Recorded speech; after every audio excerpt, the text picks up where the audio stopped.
Bonjour, bon après-midi. Au nom de Madame Christina Duarte, secrétaire générale adjointe et conseillère spéciale pour l'Afrique, je vous souhaite la bienvenue à cette séance sur la mise en place de systèmes de propriété intellectuelle efficaces pour localiser l'innovation et le développement en Afrique. Je m'appelle Kava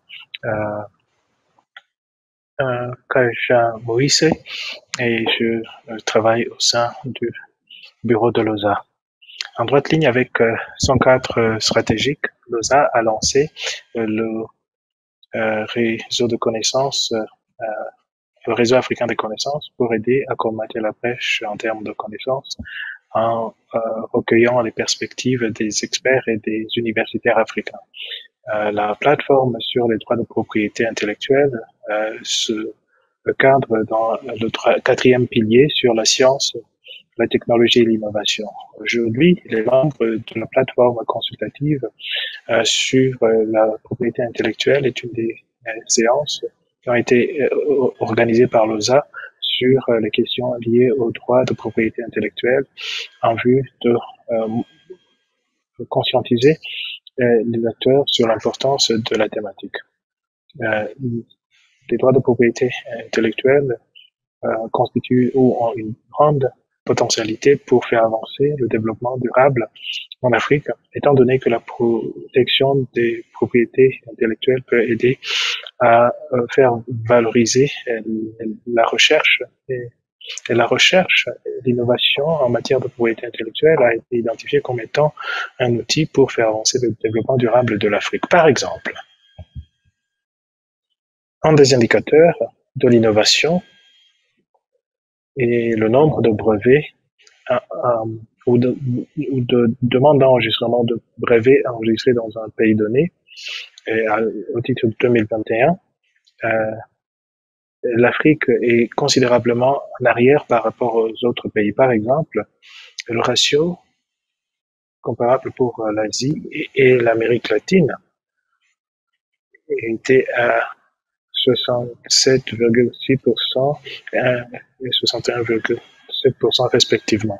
En plus, le nombre de demandes constituait seulement à 22%, ce qui suggérait que la plupart des demandes avaient été soumises par les non-résidents. Et donc, la conversation d'aujourd'hui vise à identifier les défis auxquels les systèmes pays actuels, surtout les systèmes de brevets en Afrique, et comment on pourrait surmonter ces défis en vue de créer un contexte propice pour catalyser l'innovation locale. Participent à cette séance trois experts distingués et membres de la plateforme consultative de l'OSA sur les droits de propriété intellectuelle. Il s'agit du docteur Tolulope Anthony Adekola, chercheur postdoctoral à l'Institut Max Planck pour l'innovation et la concurrence à Munich, en Allemagne. Le docteur Boki Kossi Chosi, chercheuse postdoctorale et chercheuse en matière de déontologie à l'Université de Californie à San Diego et boursière en matière de droit sanitaire et de la déontologie à l'Université de KwaZulu-Natal. Et le dernier, mais non le moindre, docteur Uchenna Felicia Ugo, avocate et chercheuse universitaire avec l'Open African Innovation Research Group à l'Université d'Ottawa et consultant travaillant avec la Commission économique des Nations Unies pour l'Afrique. La séance sera modérée par Dr. Chosi et nous attendons avec grande anticipation cette séance qui s'annonce très intéressante. Sans plus tarder, j'aimerais passer la parole à la modératrice Dr. Chosi. Vous avez la parole.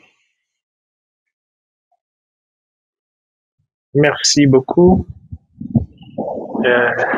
C'est une très bonne occasion pour moi et je suis très heureux d'avoir l'occasion de présider, de modérer cette séance qui implique une conversation avec moi-même, avec des experts Et on va se pencher sur l'intersection entre la propriété intellectuelle et l'innovation dans le contexte africain. Et je vais poser quelques questions à nos deux panélistes qui auront l'occasion de nous faire part de leur point de vue et nous allons avoir une conversation continue et nous espérons que cet échange va motiver les uns et les autres à poser des questions et à mettre leur point de vue et j'espère que ceci va catalyser d'autres échanges et discussions sur cette thématique. Tout d'abord, je ne pense pas qu'on a besoin de faire davantage pour établir le fait qu'il y a des défis par rapport à l'utilisation des droits de propriété intellectuelle, y compris les brevets dans le contexte africain. Et je pense que le point de départ serait de poser la question de savoir quels sont les défis les plus courants et les plus pertinents en matière de propriété intellectuelle dans les systèmes de brevets en Afrique en vue de mobiliser et de protéger l'innovation locale. Tolu, voulez-vous nous faire part de votre propre point de vue par rapport à cette question? Merci beaucoup. Bonjour à tout le monde et merci Bobby de ce mot d'ouverture. Le premier point que j'aimerais mettre en évidence en ce qui concerne les défis auxquels les systèmes pays sont confrontés, c'est tout d'abord l'Afrique innove, l'Afrique crée. Au contraire de ce que beaucoup de gens pensent. Et étant donné le caractère assez unique et particulier des défis auxquels l'Afrique est confrontée, les populations auraient eu de grands problèmes si il n'y avait pas cette capacité d'innovation et de création pour faire face et surmonter ces défis. Le problème donc n'est pas qu'il n'y a pas d'innovation en Afrique. Le défi, c'est que il y a le fait que ce qui est présenté comme étant innovation au niveau international pourrait ne pas avoir pris en considération les dynamiques de l'innovation en Afrique. Ce point va s'illustrer davantage au fur et à mesure qu'on avance dans nos discussions. Le premier point que j'aimerais mettre en évidence, c'est le contraste idéologique entre les droits de propriété privée en Occident et d'une part et d'autre part l'approche africaine qui est orientée vers la propriété communautaire. Différents universitaires ont argumenté que l'écosystème mondial des IP, et qui notamment est quelque chose qu'on trouve au niveau mondial, n'est pas bien adapté au contexte africain. Mesdames et messieurs, les interprètes s'excusent, mais la qualité du son de l'intervenant ne nous permet pas de nous acquitter de notre tâche convenablement. Nous reprendrons aussitôt que la qualité du son sera améliorée. And it's just a contradiction, it's a paradox. And an example of where this paradox finds expression, for example, it's in African traditional medicines and African healing methods, for instance, because due to its inherent characteristics, African traditional medicines encounter problems when you want to situate it within the globally harmonized patent requirements, particularly fulfilling the requirement of novelty and non-obviousness. African traditional medicines are available to everyone within African community. Nobody holds a monopoly right to this. So the first challenge I've been able to identify is this ideological conflict. And this challenge is going to lead me to the next challenge, which highlights the lack of clarity in the patent laws and policy framework of African states. Now that I've established the ideological conflicts, one would expect that African countries would have a context-specific patent system that reflects how local innovation can be promoted. But this is not what we see on the continent. What we see on the continent is a fragmented IP landscape. So there are several questions yet to be answered as to, okay, what exactly does patent mean for local innovation in African invention? How should African countries map out an Afrocentric patent system? So these questions are yet to be answered on the continent. Now, in addition to the global frameworks and platforms like the WTO, WIPO, the TRIPS agreement, there are several regional and sub-regional frameworks located in either high-P regional organizations like HARIPO and OAP, or the regional economic communities like ECOWAS, like East African Community, SADC, and lots more. And this challenge of fragmentation is also further complicated by the fact that one African country can belong to multiple regional economic communities. And these regional economic communities often have divergent views towards high-P laws. And now, most African countries are also signatories to TRIPS agreement. They are also signatories to several WIPO treaties. They are signatories to several free trade agreements. They are signatories to several investment deals with complicated high-P chapters. So we have this lack of direction. There is no ideology that underpins our definition of local innovation vis-a-vis patent law, and how we can situate our local context within the globally harmonized patent system. So a very good example is like HARIPO, for instance, has a flexible patent registration mechanism. You can register through the domestic route, through the patent offices of any of the 17 member states. You can also register through the regional platform. But in OAP operates a unitary registration system. It's unified. So this lack of policy coherence and legal clarity, coupled with multi-layered obligations here and there, impedes all efforts geared towards stimulating local innovation, driving innovation within the African context.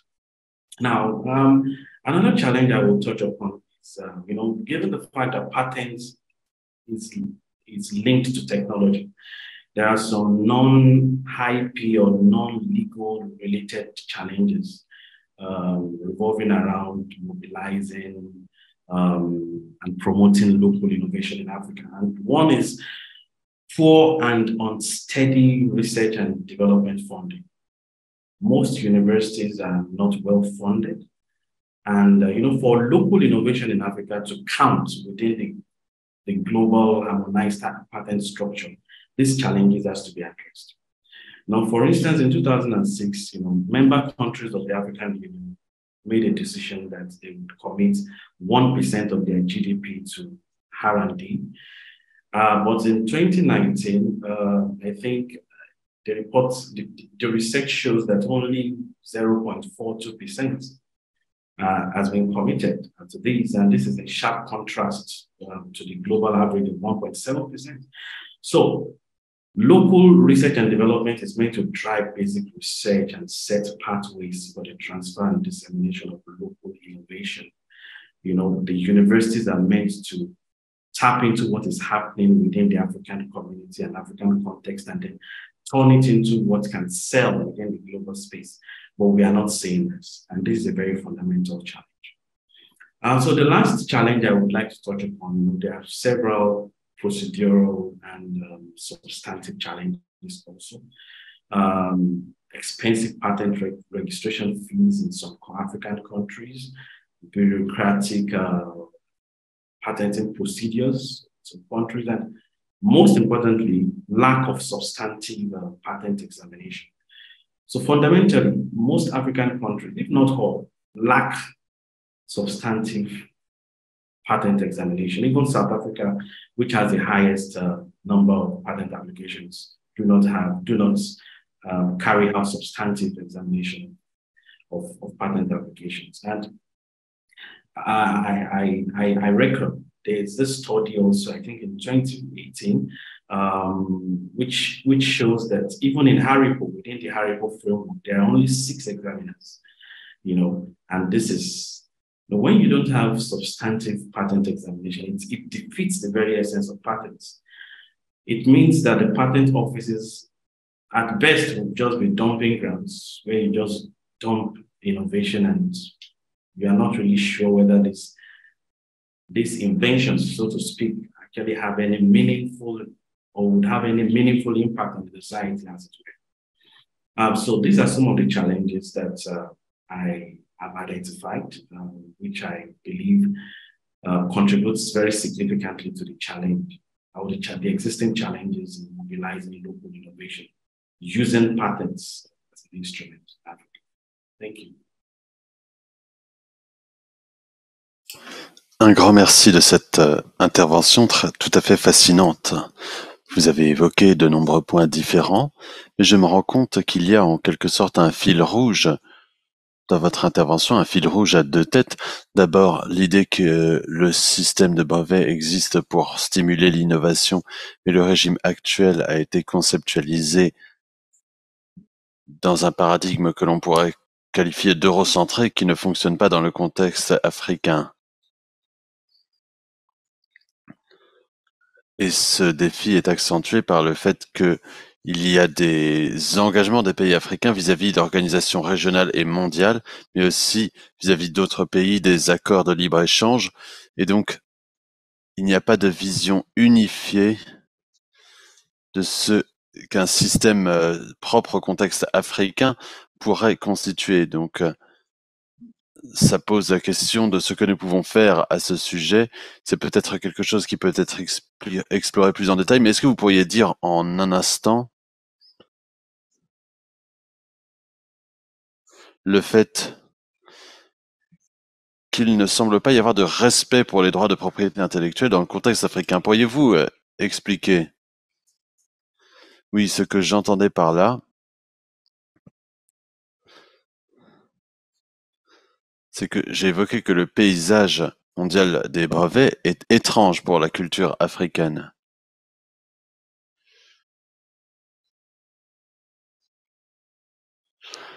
L'interprétation est impossible en raison de la qualité du son. Les services d'interprétation reprendront dès que la qualité le permettra. Merci de votre compréhension.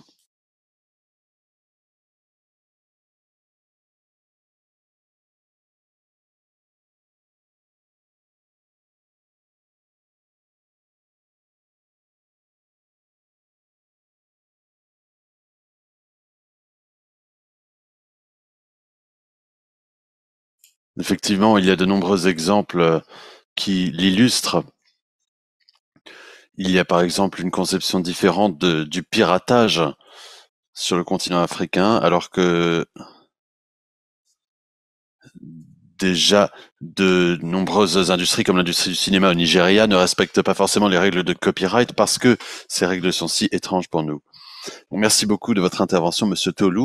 Maintenant, nous devrions donner à Madame Uchenna Felicia Ogwu l'occasion de partager ses réflexions sur les défis qui existent pour les systèmes de brevets dans le contexte africain, afin de mobiliser et de protéger l'innovation locale. Madame, vous avez la parole. Un grand merci, Monsieur Bongi. Je pense que Monsieur Tolu a évoqué certaines des difficultés qui existent. Et l'une d'entre elles, ça a été la définition de l'innovation. Au titre des accords multilatéraux formels, comme l'accord TRIPS de l'OMC,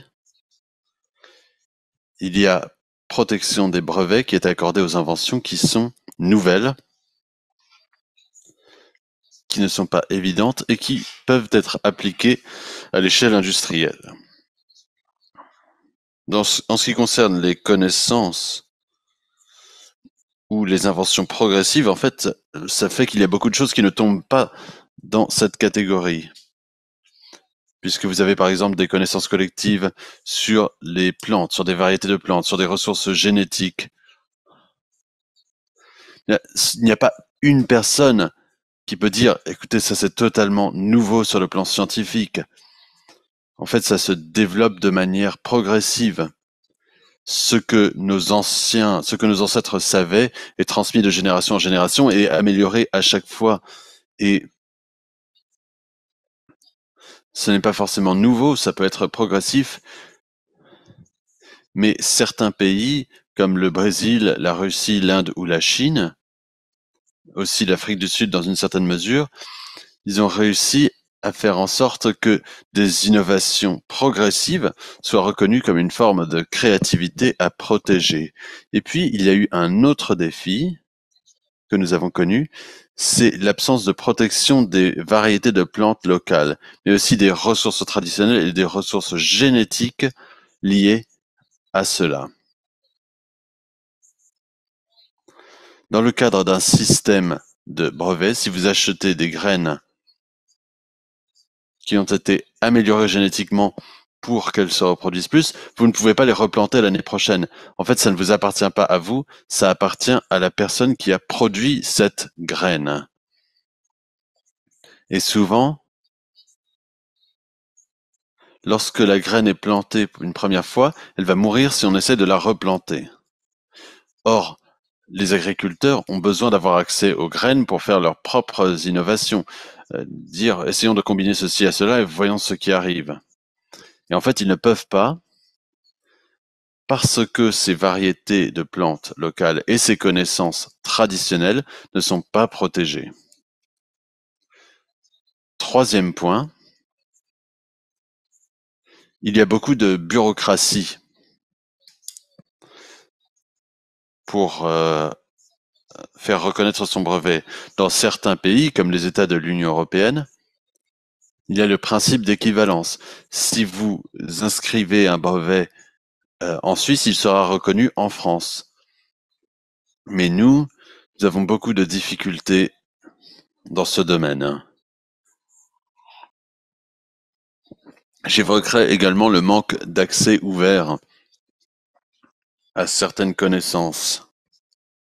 Les capacités de connexion sont nettement inférieures et je suis tout à fait d'accord avec ce que vous avez dit quant au besoin de développer les infrastructures, les recherches, les capacités au sein des pays afin de ne pas générer simplement des connaissances, mais de faire en sorte que les populations puissent y accéder. Un grand merci, Madame Uche. Vous avez évoqué des questions très importantes et un obstacle que vous avez évoqué précisément, comme vous l'avez dit, c'est ce qu'est l'innovation.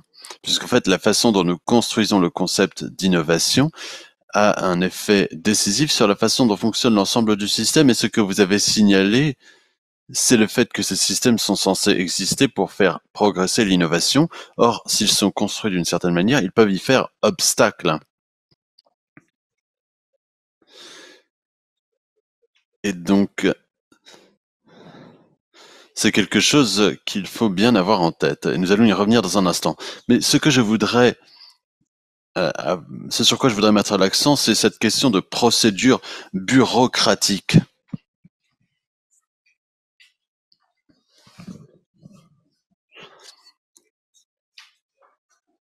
Quelle est l'obstruction à la créativité, à l'innovation dans le contexte africain? Eh bien, je pense que le défi, c'est que ça prend très longtemps. Toute cette procédure de faire un brevet pour quelque chose, ça prend du temps. Et puis, on me dit également que c'est cher, que c'est une procédure très coûteuse, même lorsque l'on est disposé à le faire. Et puis, troisièmement, il semble que la mise en œuvre de la procédure n'est pas toujours au rendez-vous dans les pays africains. Puisque même si vous avez un brevet, vous pouvez toujours avoir quelqu'un qui produit un générique et qui en tire des bénéfices. Et en fait, personne ne va intervenir. Et donc ces brevets, ils ne seront pas respectés. Et du coup, les gens se demandent, mais pourquoi est-ce que j'obtiendrai un brevet si je n'ai rien à y gagner? Ben oui, c'est tout à fait correct. Et nous avons déjà identifié de nombreux problèmes, mais donc pour éviter qu'on nous taxe d'être des personnes qui cherchent uniquement les problèmes. Parlons de solutions. Quelles sont des solutions qui ont été employées ailleurs et qui, selon vous, pourraient remédier à ces défis au niveau national, régional, voire international? Merci beaucoup, Monsieur Bongui. Je pense que c'est la partie la plus intéressante de cette conversation. Trouver des solutions et des options politiques. Parce qu'effectivement, il y a beaucoup de difficultés.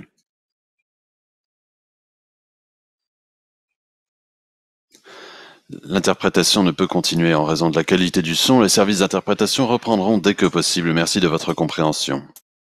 IP, an international IP governance that reflects its socio-economic contexts and that of developing countries in general, in all fairness.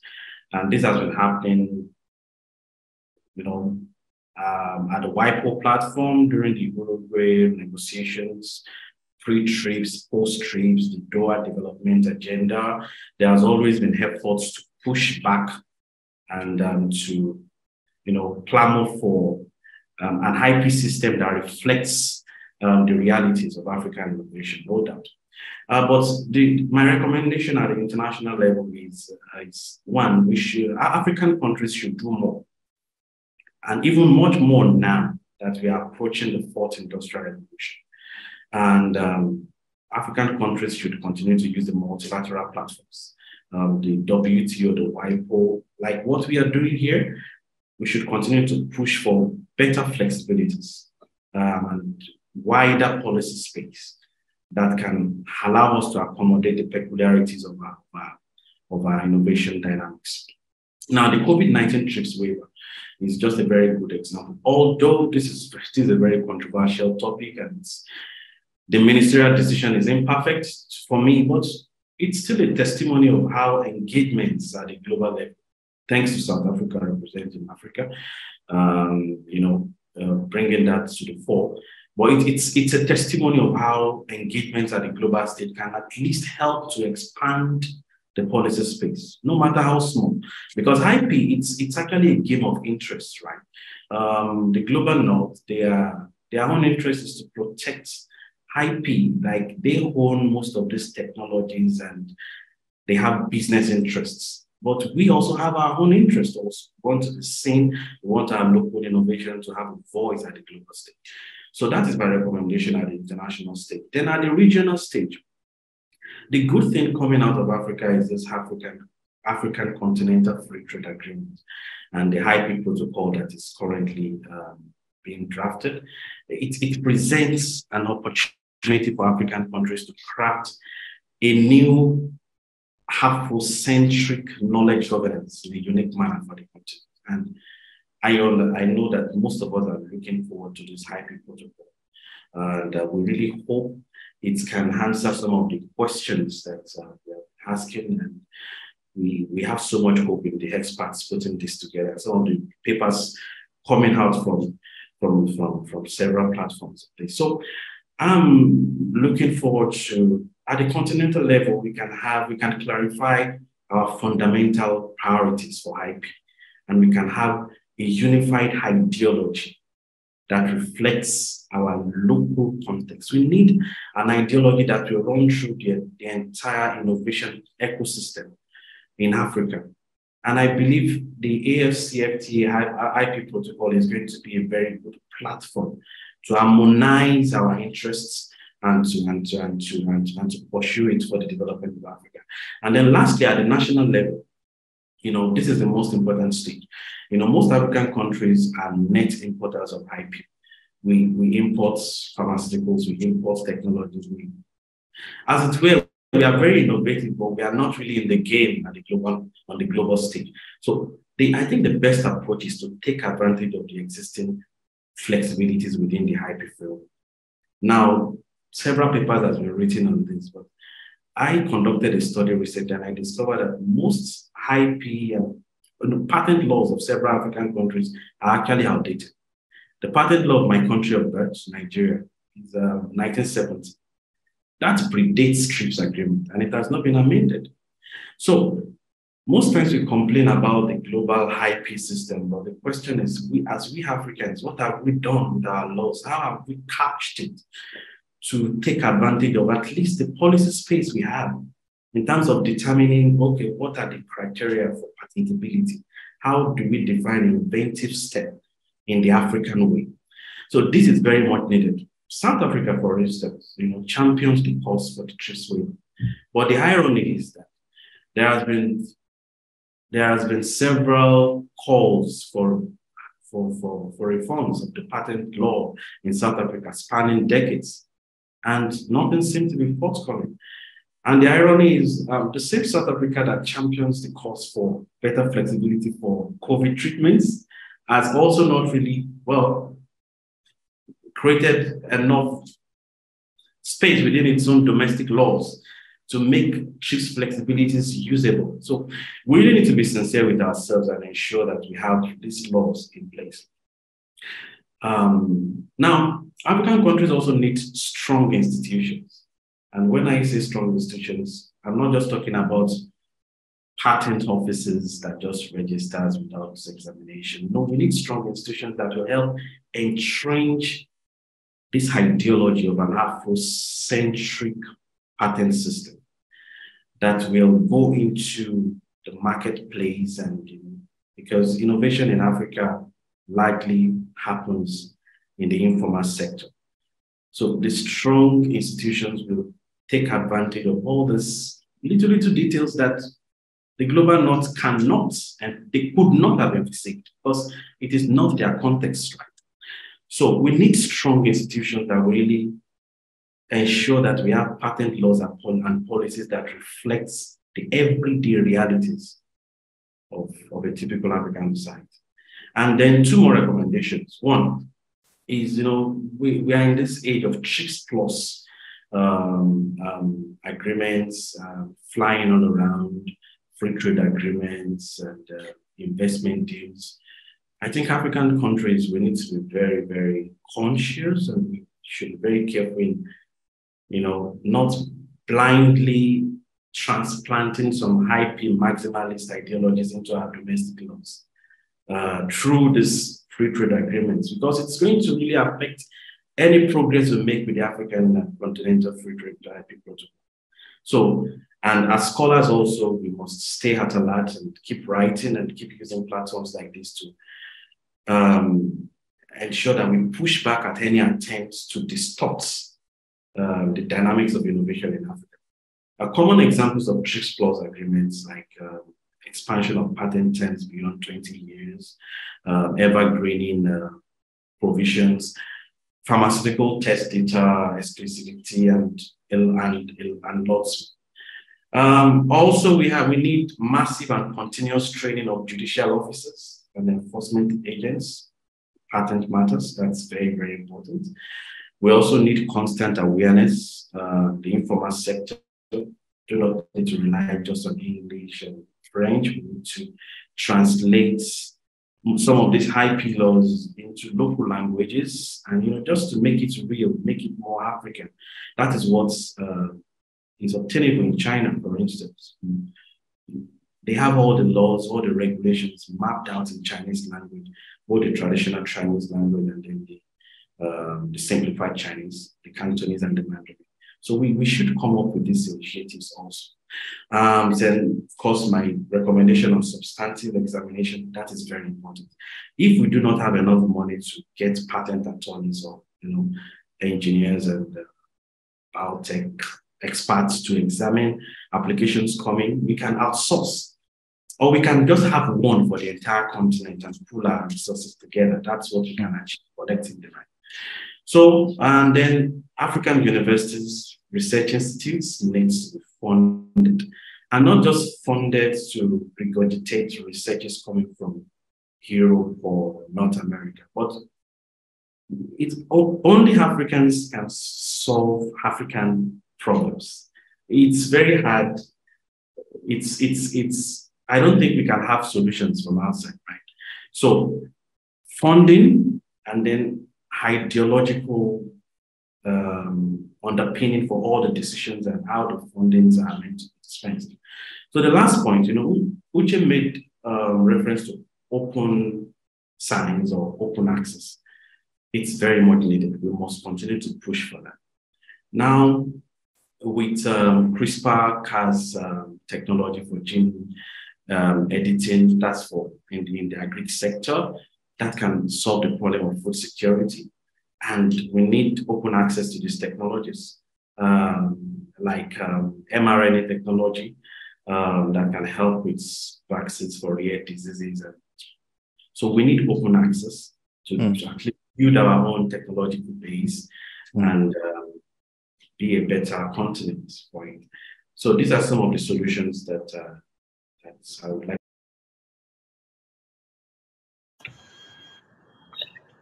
Merci infiniment. Il s'agit là de très bonnes propositions. Je pense que j'ai observé deux choses dans ce que vous avez dit. Tout d'abord, beaucoup des interventions que vous suggérez nécessitent de la volonté politique et c'est quelque chose qui doit avoir lieu sur le terrain, à la base, dans les pays pour faire progresser les choses au niveau national, mais aussi au niveau international. Et comme vous l'avez évoqué, spécifiquement, vous avez cité l'exemple de l'Afrique du Sud. Il y a eu des circonstances assez particulières où il semble y avoir de la volonté politique dans certains contextes spécifiques, mais on ne constate pas le même niveau d'énergie dans d'autres domaines. Et ça a des implications en termes de financement, en termes d'amélioration des capacités techniques. Alors on se pose la question de savoir pourquoi on a ce décalage. Et ça, c'est la première chose. La deuxième chose, c'est que il semble que ce qu'il faut qu'on fasse pour avoir cette vision afrocentrique du système IP et de se focaliser sur le développement des capacités, surtout dans le domaine de la science, la technologie et l'innovation. Un de ces éléments est assez facile à résoudre, l'autre est plus compliqué, surtout là où on parle de la volonté politique.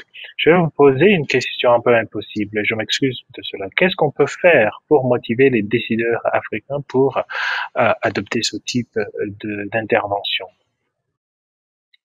C'est une question difficile à aborder. Comme je l'ai toujours dit, la chose la plus facile pour les dirigeants africains, c'est de signer, de valider, de ratifier quelque chose. Mais le problème, c'est toujours au niveau de la mise en œuvre. Nous avons l'organisation panafricaine pour la propriété intellectuelle qui a échoué. On a une autre institution qui a également connu le même sort. Mesdames et messieurs, la qualité du son ne nous permet pas d'interpréter. Nous reprendrons aussitôt que cela est résolu. In healthcare, food security, the challenge of climate change. So I hope that these challenges will push our political leaders to have no other choice but to implement what is best for the African people and for their development. We can only hope. Uche. Bon, on l'espère bien. Uche. Alors, pour répondre à cette question, un outil qui pourrait s'avérer efficace serait la mise en place de partenariats publics-privés. Cela se fait souvent dans les pays développés, mais aussi dans les autres pays en voie de développement. C'est-à-dire qu'on ne doit pas attendre que le gouvernement fasse quoi que ce soit. La Chambre de commerce et les autres instituts des opérateurs commerciaux peuvent s'y mettre, et comme ils peuvent gagner de l'argent et que cela ne se limite pas à un certain pays ou à une tribu donnée, l'opérateur commercial investit son argent dans un secteur ou dans une activité qui lui permettra d'obtenir un retour sur investissement. Donc si on permet aux acteurs du secteur privé à participer à ces systèmes, mais aussi à la mise en œuvre de ces systèmes, ça les rendra plus efficaces. Et le gouvernement n'aura plus la main mise, parce que tout le monde a tendance à courir vers le gouvernement. Je pense que ça, c'est une très très bonne suggestion. Le fait de s'éloigner un peu de cette mentalité selon laquelle on doit attendre que le gouvernement fasse tout. Et après tout, il s'agit d'un jeu d'intérêt, donc il s'agit de créer des possibilités permettant aux uns aux autres de faire avancer ou faire progresser leurs intérêts et en faisant cela faire progresser l'innovation. Alors, quelles sont les options en matière de politique qu'on pourrait recommander pour pouvoir surmonter les défis qu'on a identifiés au niveau national, régional et international? Merci, Bangé. Je dirais d'emblée que il y a l'adoption d'une nouvelle génération de systèmes de brevets. La plupart des pays ne remarquent pas qu'ils ont ces clauses de flexibilité, mais ils n'utilisent pas ces clauses-là. Et cela est inclus dans la clause 27.3D de l'accord ADPIC. Il y a également les dispositions sur la biodiversité qui se trouve dans un des instruments internationaux sur l'agriculture. Mais aussi, il faut prévoir les droits des agriculteurs. Il faudrait également prendre en considération les droits des sélectionneurs. Il faudrait que les agriculteurs et que les fermiers participent à ce processus. Il faudrait également promouvoir la production de connaissances autochtones parce que et souvent, ce qu'on encourage, c'est d'avoir la promotion des cultures, de la monoculture, mais la plupart des plantes autochtones ne se retrouvent pas dans cette catégorie de monoculture. Et si on commence à inclure ces variétés locales, on va commencer à avoir une situation où les médecins traditionnels vont venir et vous dire cette plante a tel effet, et si vous l'utilisez, vous allez avoir tel ou tel autre impact. Mais aussi, le consentement préalable, c'est quelque chose de très important. Auparavant, vous aviez dit que il y a la piraterie. Alors, ça va mettre fin à la piraterie des ressources génétiques. Auparavant, j'ai donné l'exemple de la Malaisie qui a découvert l'huile de palme. Il l'a amené chez eux. C'est eux qui ont enregistré le brevet et actuellement, ils sont le plus grand exportateur du produit. Mais ici, on dit que lorsque vous venez prendre nos ressources génétiques, est-ce que vous avez appris de ces ressources à partir des communautés autochtones et que vous avez commencé à exploiter ces ressources? Est-ce que ces communautés vous ont donné l'autorisation et est-ce qu'ils vont avoir une part dans les bénéfices qui découleront de l'exploitation industrielle de cette ressource? Finalement, il faudrait qu'il y ait des exceptions et des limites par rapport aux brevets et aux autres droits. Oui, il faut équilibrer le droit privé de l'entrepreneur et d'une part et d'autre part celui du public pour qu'il y ait le développement, mais il faut qu'il y ait ces exceptions et limites au profit de la santé et de la recherche, et ceci est également prévu en vertu de l'article 30 de l'accord ADPIC. Il s'agit de tenir en considération les besoins au niveau local, surtout lors de l'élaboration des lois, même si ces accords sont là, ce ne sont que des accords. Il faut qu'on inclue ces accords dans les lois nationales. Et les limites et les exceptions ne peuvent pas être mises en vigueur. On peut dire qu'il faudrait faire quelque chose, mais c'est différent d'une situation. On dit que si vous ne le faites pas, vous aurez des difficultés. Je pense que si on avait une seule procédure, une seule institution, notamment dans le contexte de la ZLECAf, qui pourrait être utilisée pour enregistrer, tester et assurer la reconnaissance des brevets et des autres produits tels que les variétés de plantes, cela serait très utile également parce que cela va réduire la bureaucratie dont on a parlé auparavant, mais aussi ça réduira l'incertitude et le coût. Merci beaucoup, Che. Je pense que ce que vous avez dit a aidé à amplifier davantage ce que tu le disais. Il faut prendre des mesures pour euh, faire aller au-delà de l'espace politique, l'espace en termes de politique qui existe.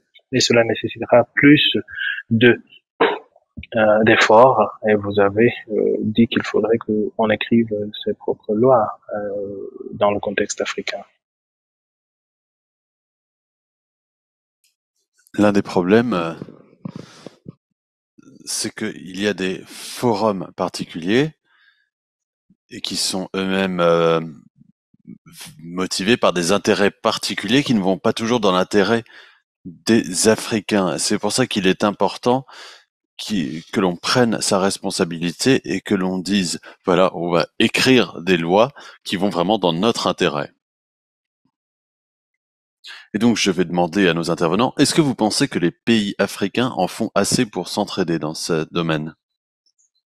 Madame Uchena? Bien, actuellement, la réponse, je dirais, est non. Je pense qu'ils n'en font pas assez. D'abord parce que, comme Monsieur Tolu l'a dit, ils se concentrent beaucoup sur les intérêts nationaux exclusivement, même lorsque nous avons des accords régionaux qui créent différentes communautés économiques importantes en Afrique. Au sein même de ces communautés, on autorise les déplacements transfrontaliers, on autorise les échanges en franchise d'impôts, mais cela n'a pas augmenté la productivité, cela n'a pas augmenté les échanges commerciaux au sein de cette communauté économique régionale. Et c'est simplement parce que ça ne s'appuie pas sur des principes économiques sains. Donc il n'y a pas suffisamment d'entraide parce qu'il y a une emphase trop importante sur les intérêts nationaux. Même lorsqu'il y a des accords régionaux, on se rend compte très souvent qu'il semble y avoir des conflits. Ce qu'il faut donc, c'est plus d'harmonisation des intérêts et qu'il ne faut pas y voir une concurrence, mais plutôt une complémentarité. Pour moi, si vous voulez, c'est l'avantage que l'Union européenne a et qui renforce son attractivité. En fait, si les gens se rendent compte que cet accord va présenter des avantages, forcément, ils vont s'en servir. Mais comme je l'ai dit plus tôt, il ne faut pas toujours attendre que les autorités s'en chargent, car les acteurs non étatiques ont un rôle tout aussi important à jouer. Monsieur Tolu, avez-vous des réflexions à ce sujet? L'interprétation reprendra dès que le son le permettra. Merci de votre compréhension. Always blaming the global north, the international organizations, this one is responsible for this. I think that should stop. And should see for ourselves what can we do, because there are no friends, it's what is constant is interest, right? So the second thing after stopping the blame game is to now find an ideology that underpins an Afrocentric innovation ecosystem. That is very, very important. And under that ideology, all the recommendations of private public collaborations, the political will, the IP protocol of the African Free Trade Agreement, all these things can be subsumed under that. And then we can now begin to play the game at the global stage. So I think if we can do these two things, and the world will take us serious. It is not the fault of the global north. They don't know what we go through. They don't understand our peculiar challenges. Because when you talk of innovation, innovation is a response to a challenge, right? So when you provide a solution, then it's an invention. An invention is, it comes in response to a problem, right? So I think this is really going to help going forward. Thank you. Un grand merci à tous les deux. Nous avons encore un petit peu de temps, donc je vais m'appuyer sur ce que disait Monsieur Tolu, sur cette idée d'un système de brevet qui soit afrocentrique du point de vue idéologique. Quelle serait selon vous une mesure critique qui peut être prise afin de bien comprendre ça et de le réaliser, d'en faire une réalité dans le contexte africain. Madame Mouché.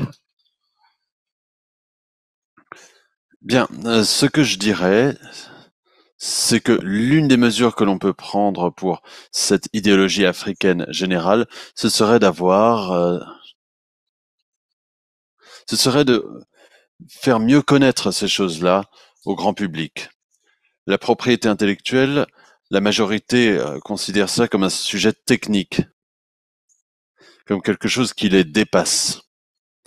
En fait, si on pouvait faire connaître et faire comprendre ces points-là, afin que vraiment le citoyen lambda dans la rue puisse le comprendre, je pense que cela serait très utile.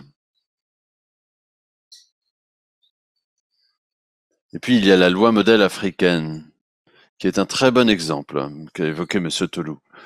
En fait, parmi toutes les lois qui ont été faites dans la région jusqu'ici, je dirais que c'est l'instrument le plus afrocentrique, afrocentré.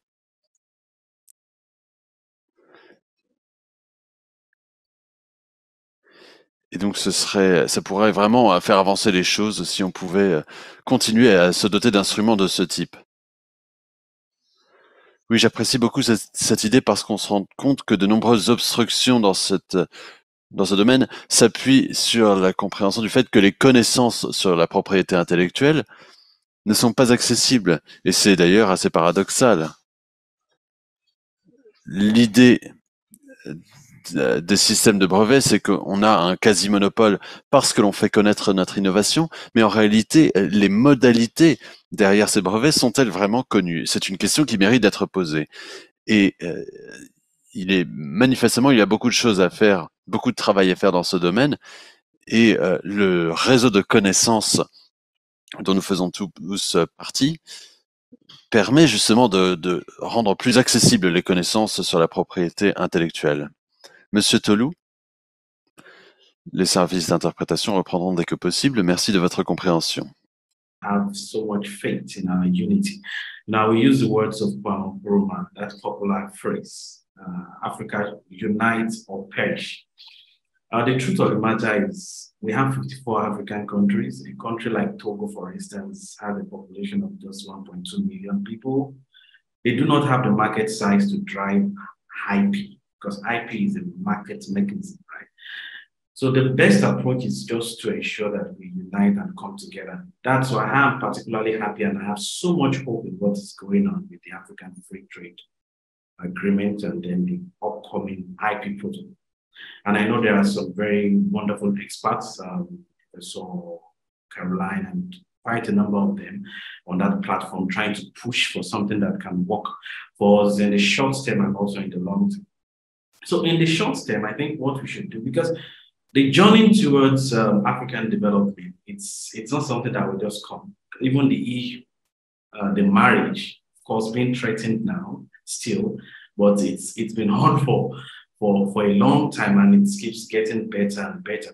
But the good thing is we have started the conversation of African unity, and we should continue to ensure that we have conversations that will continue to help that unity and solidify it, because it is a need that we can have this development and have local innovation and have IP, better structure to suit our context and all these good things that we are all hoping that our continent will perform.